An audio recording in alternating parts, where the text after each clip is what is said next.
మీకు ముందు హృదయపూర్వకంగా ధన్యవాదాలు తెలియజేస్తున్నాను అధ్యక్ష.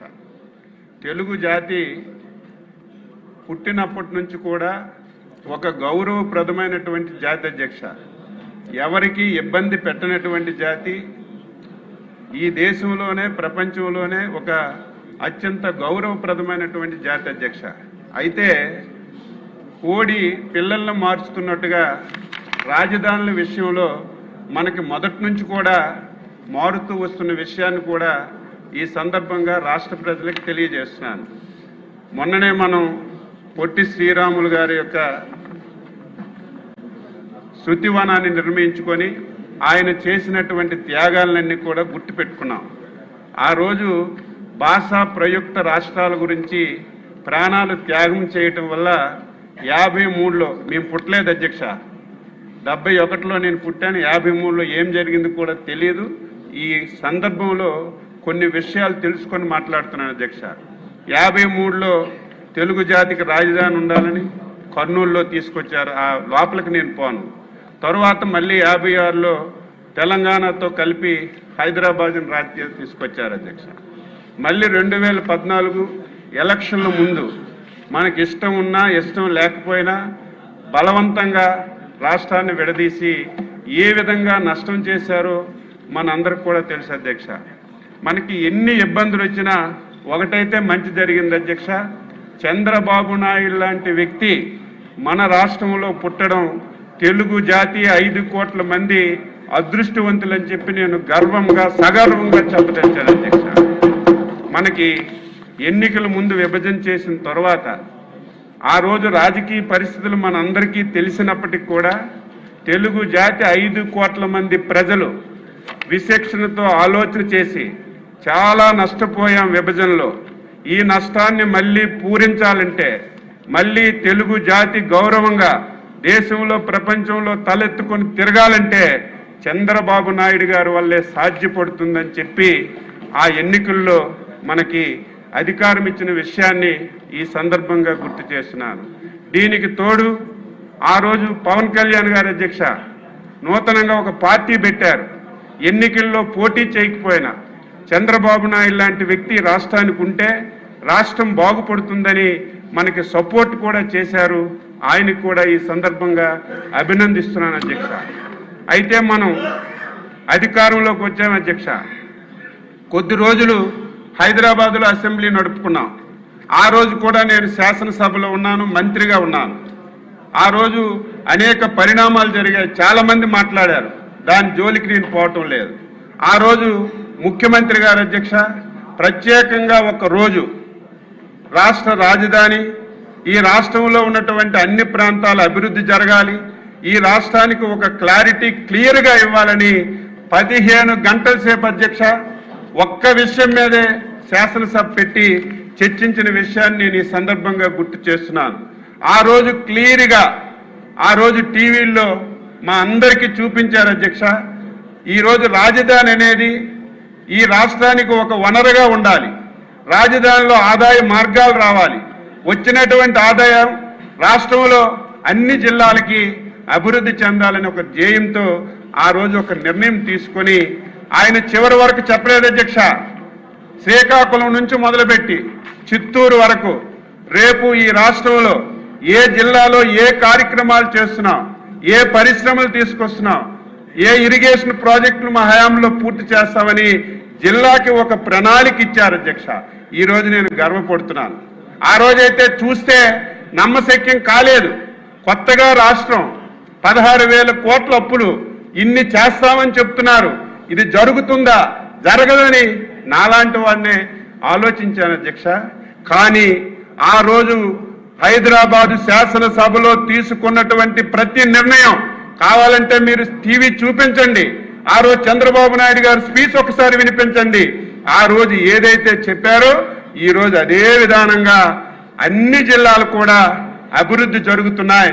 నేను గర్వంగా తెలుగుదేశం పార్టీ సభ్యుడిగా ఈ శాసనసభలో చెప్పాను అధ్యక్ష. అయితే రాజధాని అన్ని ప్రాంతాలకి మధ్యలో ఉండాలని ఇక్కడ నిర్ణయం తీసుకున్నారు అధ్యక్ష. నిర్ణయం తీసుకొని తర్వాత అందరూ మాట్లాడారు.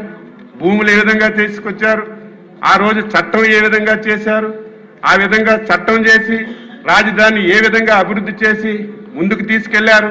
మనం ఈ రోజు ఉన్నటువంటి సభ, శాసన మండలి, సచివాలయం ఏ విధంగా నిర్ణయించారు. ఎవరు ఆ సాహసం చేయరు అధ్యక్ష. 10 సంవత్సరాలు హైదరాబాద్ లో ఉండడానికి అవకాశం ఉంది. ఇది ప్రతి ఒక్కరూ గుర్తుపెట్టుకోవాలి. హైదరాబాద్ వదిలి రావడానికి మాలాంటి వాళ్ళకు కూడా ఇష్టం లేదు. కానీ చంద్రబాబు నాయుడు గారు మన రాష్ట్రం నుంచే మనం పరిపాలన చేసుకుందాం, ఈ రోజు కాకపోయినా రేపైనా హైదరాబాద్ అని వదలాలని ఆ రోజు వచ్చారు అధ్యక్ష. విజయవాడ ఇరిగేషన్ గెస్ట్ హౌస్ని రాజధానిగా సచివాలయంగా మార్చుకొని రాత్రి బస్సులో ఉండి పనిచేసి ఇక్కడ ఇది నిర్మాణం చేసుకుని ముందుకెళ్లిన విషయాన్ని ఈ సందర్భంగా గుర్తు చేస్తున్నాను అధ్యక్ష. శరవేగంతో పనులు అవుతున్నాయి. కలలు కన్నటువంటి రాజధాని మన కళ్ళ ముందే మనం చూస్తామని చాలా సంతోషపడ్డాం. 2019లో ఎన్నికలు వచ్చాయి అధ్యక్ష. నేను ఆంధ్రప్రదేశ్ రాష్ట్ర ప్రజలు తప్పు చేశారని శాసనసభలో చెప్తున్నాను. ఇది నా వ్యక్తిగతం, పార్టీకి సంబంధం లేదు, ముఖ్యమంత్రి గారికి సంబంధం లేదు. నేను ఆంధ్రప్రదేశ్ పౌరుడిగా చెప్తున్నాను. 2019వ సంవత్సరంలో ఆంధ్రప్రదేశ్ ప్రజలు తప్పు చేశారు అధ్యక్ష. ఎందుకు ఈ మాట అంటున్నానంటే 2019వ సంవత్సరంలో మళ్ళీ తెలుగుదేశం పార్టీ అధికారంలోకి వస్తే మనకి బాధలుంటాయా? ఈరోజు మళ్ళీ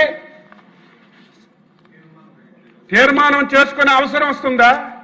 రాజధాని గురించి మళ్ళీ ఇన్ని ఇబ్బందులు పడే అవసరం వస్తుందని నేను అనుకుంటున్నాను అధ్యక్ష. అయితే ప్రజాస్వామ్య వ్యవస్థలో గెలుపు ఓటములు సహజం, ఓడిపోవచ్చు ప్రజల్ని ఓటు వేయకపోతే.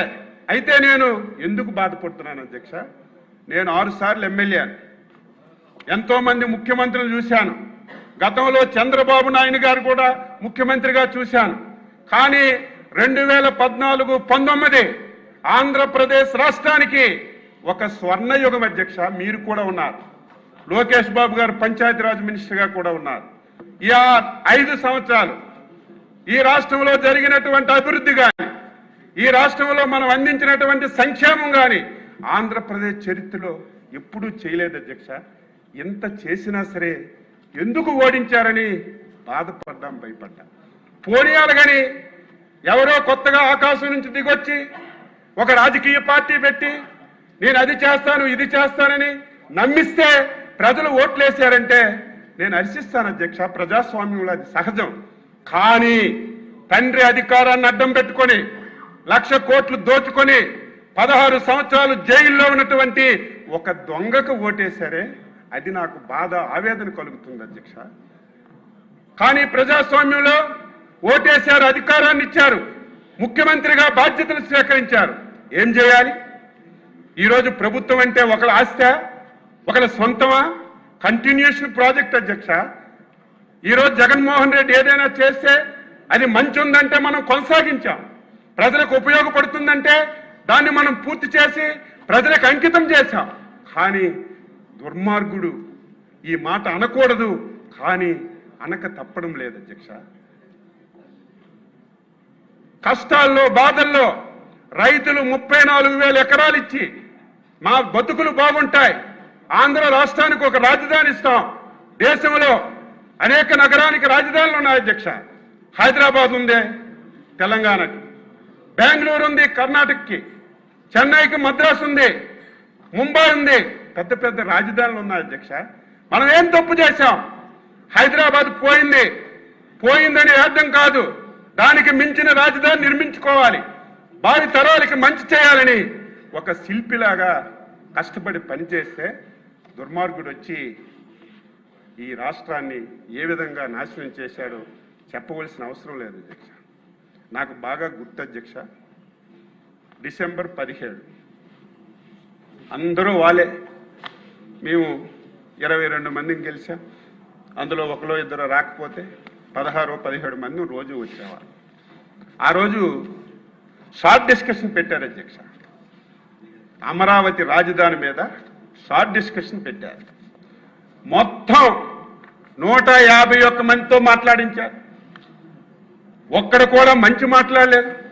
చంద్రబాబు నాయుడు గారిని, తెలుగుదేశం పార్టీని, మా శాసనసభ్యుల్ని తిట్టడం తప్ప, ఏదో అవినీతి చేశారు, దోచుకున్నారు అని మాట్లాడారు తప్ప ఈ విధంగా దీన్ని ముందుకు తీసుకెళ్దామని ఒక్క మాట కూడా మాట్లాడలేదు.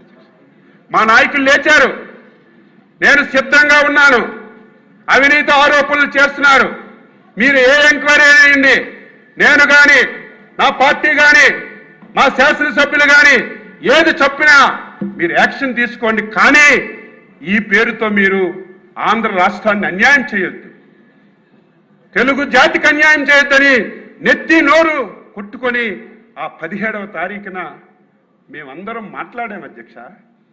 మమ్మల్ని బలవంతంగా చంద్రబాబు నాయుడు గారితో సహా డిసెంబర్ 17న మమ్మల్ని సస్పెండ్ చేసి బయటికి పంపించారు అధ్యక్ష. ఆ రోజు బయట టీవీలో చూసాం, ఆ రోజు ముఖ్యమంత్రి గారి ప్రసంగం మొత్తం ఆయన కూడా ఉదయం నుంచి జరిగింది ఏదైతే ఉందో అదే మాట్లాడాడు. పోనీ ఏదో మాట్లాడుతున్నాడు కదా అనుకుంటే చివరికి ఒక మాట అన్నాడు అధ్యక్ష, ఈ రాష్ట్రానికి రేపు భవిష్యత్తులో 3 రాజధానులు ఉంటే తప్పేంటని. ఏదో సౌత్ ఆఫ్రికా, నాకు ఆ దేశం గుర్తులేదు కానీ ఒక దేశం పేరు చెప్పి అక్కడ 3 రాజధానులు ఉన్నాయి కదా, ఇక్కడ పెడితే తప్పేంటి అనుకున్నాను. ఆ రోజు ప్రసంగించారు, నేను టీవీలో చూశాను. ఇదేదో అనుభవం లేనివాడు, ఇదేదో ఎమోషన్తో మాట్లాడాడు అని చెప్పి నేను అనుకున్నాను. ఆ మాట నేను అనడానికి నాకు ఇష్టం లేదు అధ్యక్ష. కానీ ఇది రాజ్యాంగంలో జరుగుతుందా? ఇది అమలు చేయడం అంత సాధ్యమా? ఎందుకు ఈ మాటలు మాట్లాడాడని ఆ రోజు చాలా ఆందోళన చెందాం అధ్యక్ష. ఆందోళన చెంది ఆ రోజు తెల్లవారిసరికి బాబు గారి దగ్గరికి వెళ్తే ప్రెస్ మీట్ పెట్టి మొత్తం చెప్పాము. ఆ రోజు ఈ వివాదానికి తెరలేపాడు అధ్యక్ష. రోజు రోజుకి పరిణామాలు చూస్తుంటే బాధ కలిగింది, ఆవేదన కలిగింది. ఇదేదో పిచ్చోడు మాటలు అనుకున్నాం, కానీ ఈయనకు అవగాహన లేదు. కనీసం ఈయనకు అవగాహన లేకపోయినా ఆయన దగ్గర ఉన్నటువంటి సీనియర్ మంత్రులకు లేదా, సీనియర్ ఆఫీసులకు లేదా, ఒక మాటైనా చెప్పలేరా? ఇది సాధ్యం కాదు, కాదు కాదు, ఇది ఒక రాష్ట్రమే కాదు, దేశంలో అన్ని రాష్ట్రాల మీద ఈ ప్రభావం పడుతుందని ఒక్కడు కూడా చెప్పకపోతే ఆయన చెప్పిన దానికి తానా తందానంటూ ముందుకెళ్లారు అధ్యక్ష. అధ్యక్ష, జనవరి 20 అధ్యక్ష శాసనసభలో బిల్లు పెట్టారు. ఆ రోజు కూడా మీలాగా మేము భయపడలేదు, పారిపోలేదు. తెలుగు జాతి గురించి, 5 కోట్ల మంది ప్రజల గురించి సంఖ్యాబలంతో సంబంధం లేదు. ఆ రోజు చంద్రబాబు నాయుడు గారు, మేమందరం అన్నాం, 20 మందినే ఉన్నామండి, చాలా అవమానాలు పడుతున్నాం, మా దగ్గరికి వచ్చి బండ బూతులు తిడుతున్నారు, మా పర్సనాలిటీల మీద మాట్లాడుతున్నారు.